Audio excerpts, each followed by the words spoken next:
Така е, Јована, добро ви утро од Охридската гимназија. Како што кажавте, и Охрид има одлични математичари. Во ова наше јавување прво ќе разговараме со професорката по математика Александра Марковска-Томевска. Добро ви утро, Александра. Ајде кажете ни зошто математиката е еден од основните предмети.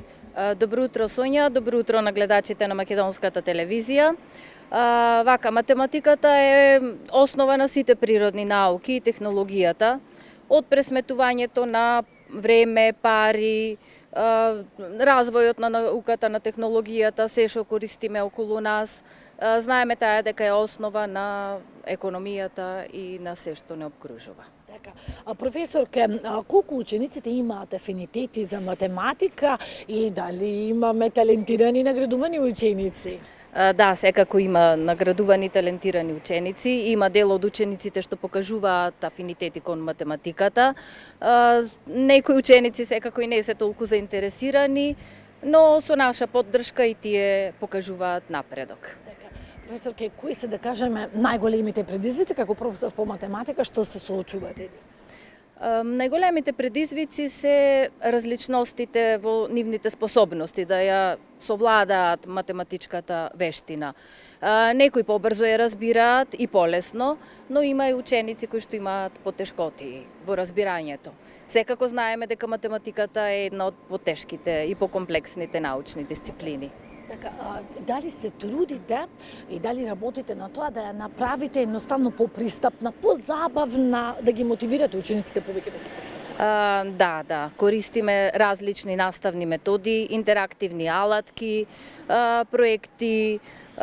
Сакаме да им покажеме на учениците дека математиката не се само апстрактни бројки, туку има и голема примена во секојдневието. Така, ви благодарам многу, професорке. Овде со нас во Охридската гимназија е ученикот Дарио Павлевски, еден од оние ученици кои што биле наградувани, добивале пофалници.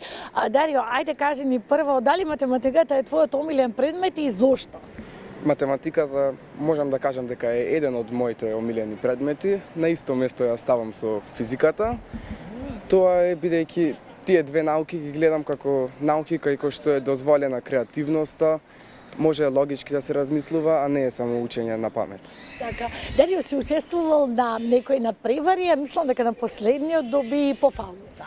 Да, значи годинава имам учествувано на надпреварите по математика кои што се организирани од Сојузот на математичари и на државниот освоив пофалница, а исто така учествував и на надпреварот од Брейнстер Ултимат. Така, Дарио, ти си сега трета година, наскоро ќе завршиш, ќе матурираш, дали твојот план е да продолжиш некаде по патот на математиката? Па, конкретно по патот на математиката не, но би сакал да продолжам на факултет во Љубљана за електро, да студирам за електроинженер. Но и на таа струка основа ќе биде токму се разбира. Така. Ви благодарам многу, Дарио, ви благодарам многу, професорке, што бевте дел од утринската програма на Македонската телевизија. Ете, ова на професорите се трудат да ја всадат љубовта кон математиката кај учениците, а и успеваат во тоа.